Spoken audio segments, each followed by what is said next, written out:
It's the Open Bedroom Doors Show.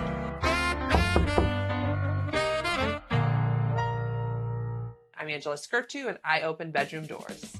Welcome to the Open Bedroom Doors Show. I'm your host, Angela Skirtu, your neighborhood sex therapist, turning couples into best friends and lovers, one laugh at a time. But let's be honest, it isn't always easy. Did you know that 73% of couples don't talk about sex?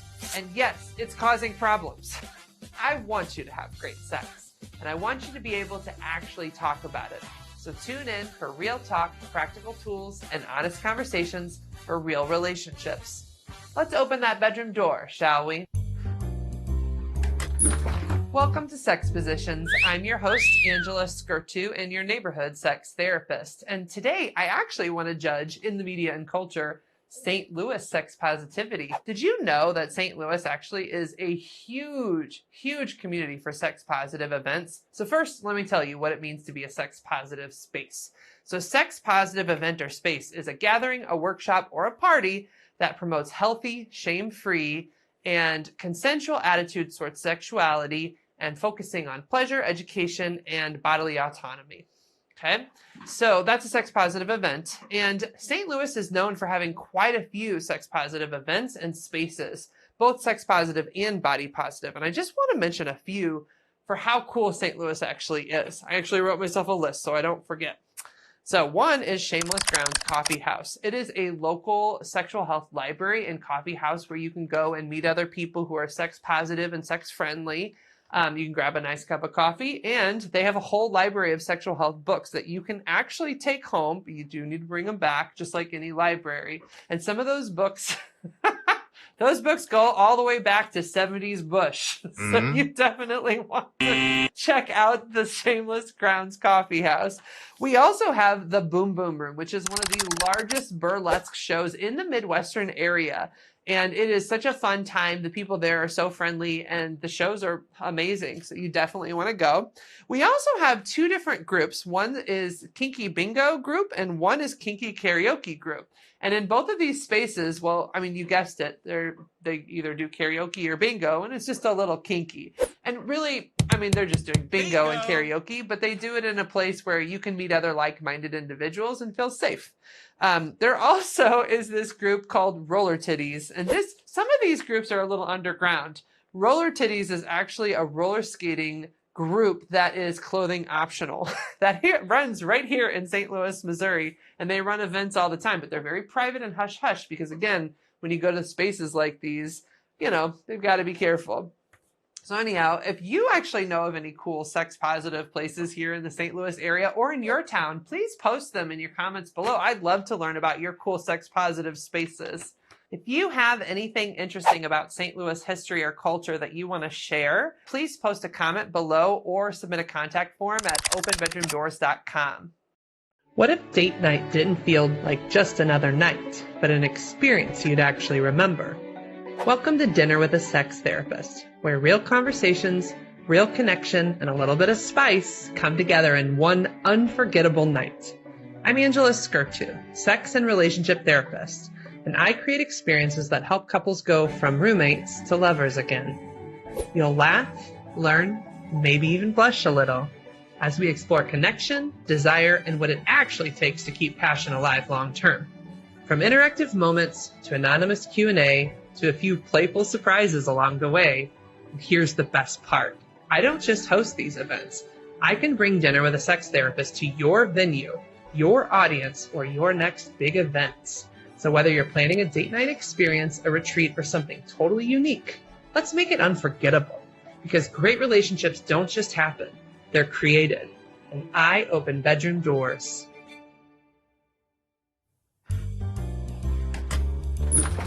Welcome to the Open Bedroom Doors Show. I'm Angela Skirtu, and I'm a licensed marriage therapist and a certified sex therapist. Today, I have with me Eddie and Addie, who are nudists. Yes, you heard me. They don't wear clothes sometimes in public settings where it's appropriate. Appropriately inappropriate.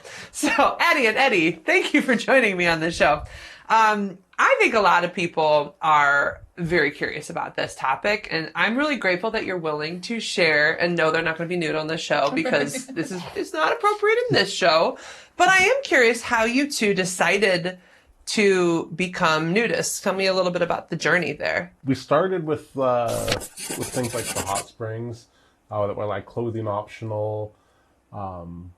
We were both kind of free spirited that way, and then when we would show up there, especially when there was more nude people than clothed people, it's almost less awkward to go. What's the hot springs, by the way?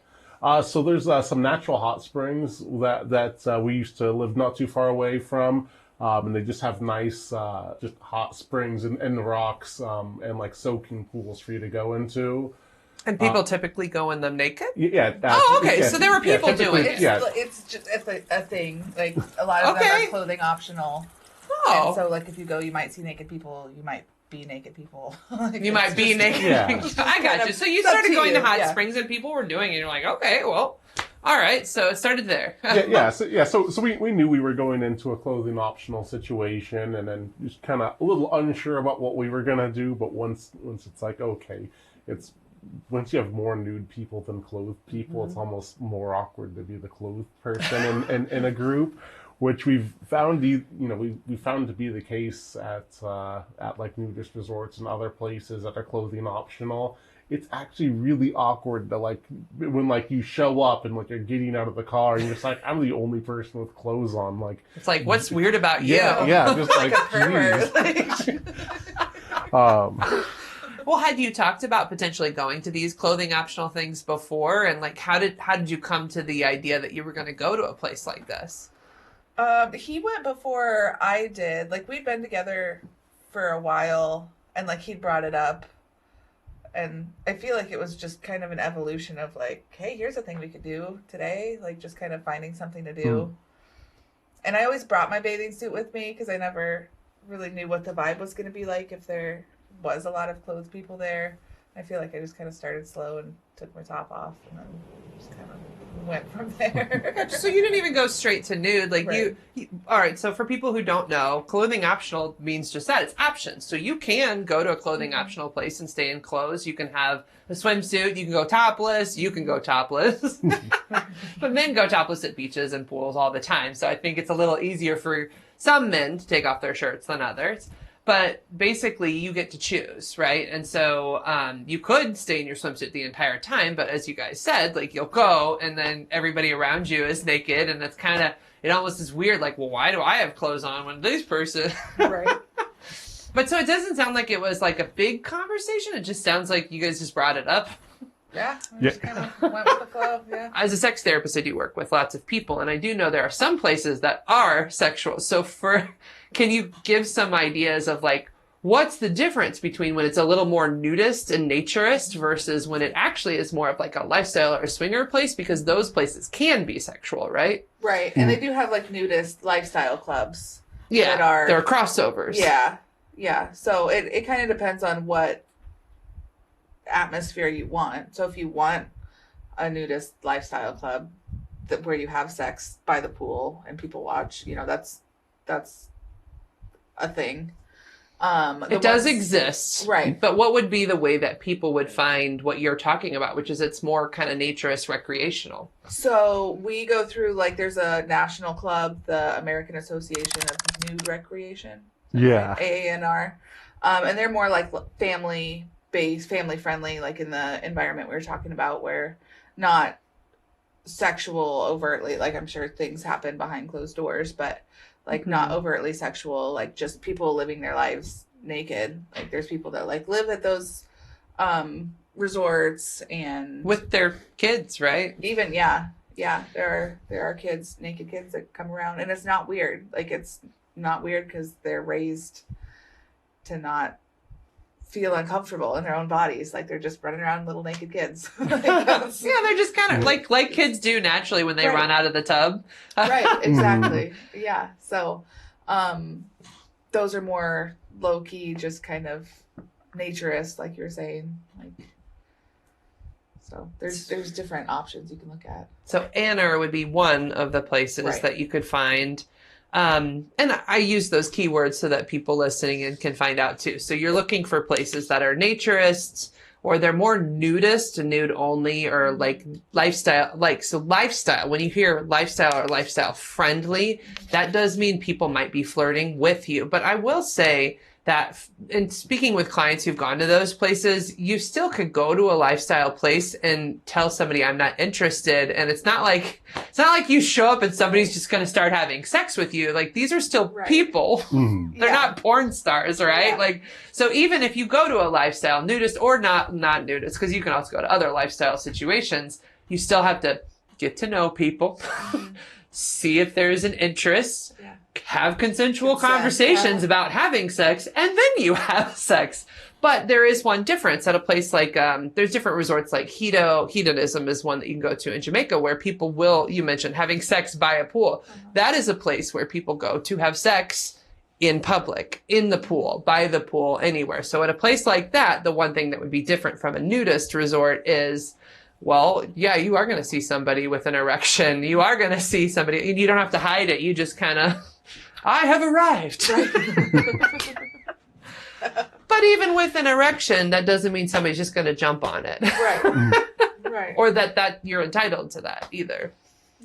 So you all have a new baby. I mean, Addie and Eddie recently have a baby. How old is Soul? Soul's their baby. 19 days. He's 19 days old. And so how long have you two been nudists for? Like, At least 5 yeah. years. Longer for just some like very intermittent activities. Yeah. But like I'd say 5 years pretty consistently going to either resorts or regularly going to clothing optional places. Sounds like you do it at resorts. So I'm going to get to this baby part of it because there's relevance. But first I want to do some math with you two. How often when you're a nudist, so like there's spectrums of nudity, right? So like, are you nude all day? Are you nude? Like, what would you say is the percentage of your life that you live nude? And like, what are the contexts where you do nude versus because there's like right now we have to wear clothes. We're on a show. They wouldn't like us naked in the studio. It's a different show. Right. But yeah, exactly. So how often do you get to be naked and how do you make those decisions for your life? I think that kind of depends on like where we are. So right now, like we're in Missouri, we have a camper trailer and that's parked at a nudist resort. So we can go there anytime we want. With a new baby, we're not going right now, but most of the time during the summer, it's like most weekends, sometimes just middle of the week after work, we'd go cook dinner, go drive to the resort, cook dinner, and swim in the pool, and then come back home. So right now, I would say like fairly regularly because we've got like a campsite all set up and things, but when we lived out of state, it was kind of variable depending on, like that was more like hot springs. And then we had another resort that we went to occasionally. So it kind of has been not super consistent. Yeah. Really, really depends from, we might go 1 weekend in a month. There's a time in between when we sold a house and bought our new place that we were full-time at a nudist resort for a couple of months straight. So we were really only ever put clothes on because there was a reason to in that time, which is, if it got too cold, we might throw something on, or if we went on a hike in the woods, we might do something to keep the mosquitoes away from everywhere, but you can naked walk in the woods, it sounds like. Yeah. With a lot of these places are really nature oriented. So most of these places are fairly outdoors. And so most of the stuff you do at resorts, and then there's some ways in your lives you're nudist too. Like you're a nudist in bed. Are you guys nudist in some of the ways you behave at home? Yeah. Definitely around the house. And at our last house, we had our own fenced-in backyard. Now we have a shared backyard with chain link fences. So we used to be the naked gardeners. Now we're. I can't wait to find an image for that. But unfortunately, we have to tend to our tomatoes and clothing now, which is kind of sad. it's a major bummer. That's so sad that you have to tend to your tomatoes with clothes on. I would protest. Now, so let's come back to baby, because there's this new baby, right? So what role do you think nudism is going to play in your lives now that y'all have a new baby that's going to continue growing up? 'Cause that's what they do, I hear. Yeah, he's gonna be a naked baby. Like that's been one of the dreams, is just raising a kid with, freedom, and babies like being naked. They did show up that way. It'd be interesting if he came out in a 3-piece suit. If anybody's baby would do that, I feel like it'd be Eddie's. No clothes on. He's like, ta-da! Right, yeah. And now for my next trick. Yeah, but we've always kind of dreamed of just having a low judgment lifestyle, and just, just bringing the kid as part of that, like not have them have fear or self-consciousness, like kind of just kind of make it normal from the beginning. Yeah.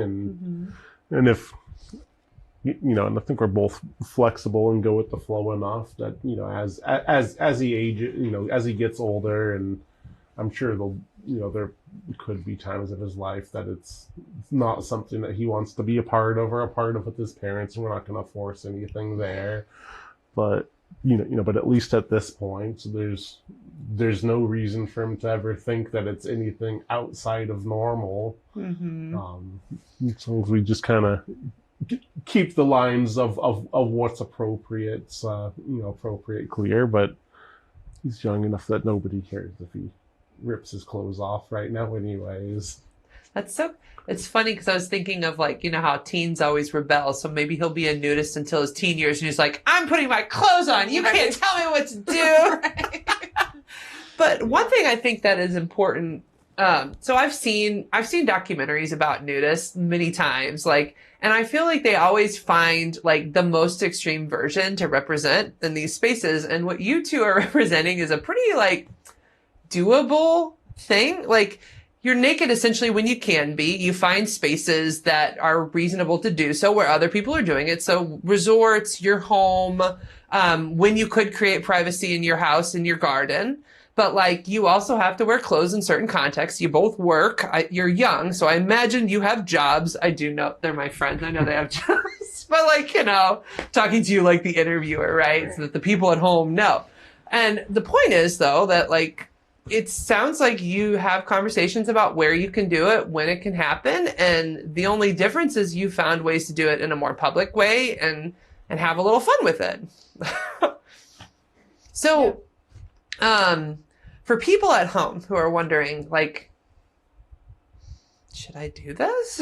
Like, how? What would you give them as, like, maybe a first step to, I don't know, open up to the idea if they've never considered it and they're like, well, maybe I want to. How would you invite them to try something out like this?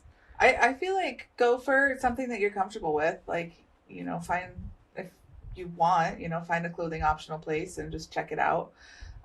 We see a lot of new people at the resort that we go to, and I hear, like, hands down, almost everybody says, like, wow, this is, like, so much easier than I thought it'd be to just be naked in front of people. And, like, why have I not been naked in a pool every summer forever? Like, a lot of people are, like, so nervous and, like, don't let themselves experience something that they might want, because they have so many reasons why, like, this is weird or this wouldn't be good. But, like, once you just do it, you're like, oh, everybody's so nice and this isn't awkward at all. And like, it's so much easier than you think when you just jump in. But also, I mean, if you don't want to, don't do it. Your choice, your responsibility. Yeah. What about you? Same question. What advice do you give for somebody considering this for, like, next step? Yeah, I would say, like, just go ahead and do it. Like, especially finding, especially if you find, like, an Anner club, you will find the most friendly people there. And like, almost every time you go, there's at least, there's usually a new couple there, at least one every time we go, and we go pretty regularly. And I feel like I hear almost universally the same story from new people. It's just like, wow, this is way more chill than I thought it would be. Or the other one that I hear a lot is there'll be a group of people, and then one person in the couple, needs to use the restroom or walk away for some other reason, and they come back like, oh wow, I never thought I would have never left my wife alone with a group of people that I just met, and now I'm doing that and we're naked, and it's not a big deal at all, because just because that's like the conduct of everybody there is just is just so good, to the point where people are immediately, fairly often just immediately comfortable with everybody else there. And it just shows with how everybody treats each other. That's really cool. And then, of course, as a sex therapist, I have to know about these things. So even before you just go there, I like this idea for people. You can call the place. You can talk to the owner. You can ask questions. You can call them multiple times and ask them questions on a different day. Some of them actually have Facebook groups you can join, so you can get a feel for the group. Some of them, you can call and ask to talk to other people. Other people will be hanging out and willing to chat about what their experience is. But I really appreciate you two coming on to just show, hey, we're a couple that goes to one of these places. Here's who we are. We do it. It's pretty casual. And what I've learned is they are recreational. So you can, I think there's hiking. There can be things like pickleball. There's people playing people are playing sports too, right? And and you can choose to wear tennis shoes when you play the sports if you have footed shoes. So just for those of you, I have the plantar fasciitis, so I always have to think about, can I wear shoes? So they're recreational. There's plenty of places that you can go that are just for fun. And that is the difference between the inner places and the more lifestyle places, is it's really about nude and recreation and being free in your body. It's not so much about sex. It's about this is how we came into this world and this is how we want to be. All right. Well, thank you very much for joining me for this show. Thank you. Thank you. Want to spice up your sex life? Then be sure to pick up a copy of my new book from No to Yes Sex. Tired of routine sex? Feeling more like roommates than lovers? Wondering where the passion went, or if it was ever really there? You're not alone. And guess what? We strip away the awkwardness and build a foundation for lasting passion. Whether you're in a long-term relationship that's lost its fire, or just tired of going through the emotions, this book is your invitation to transform your love life one thought at a time. Don't wait. Order now.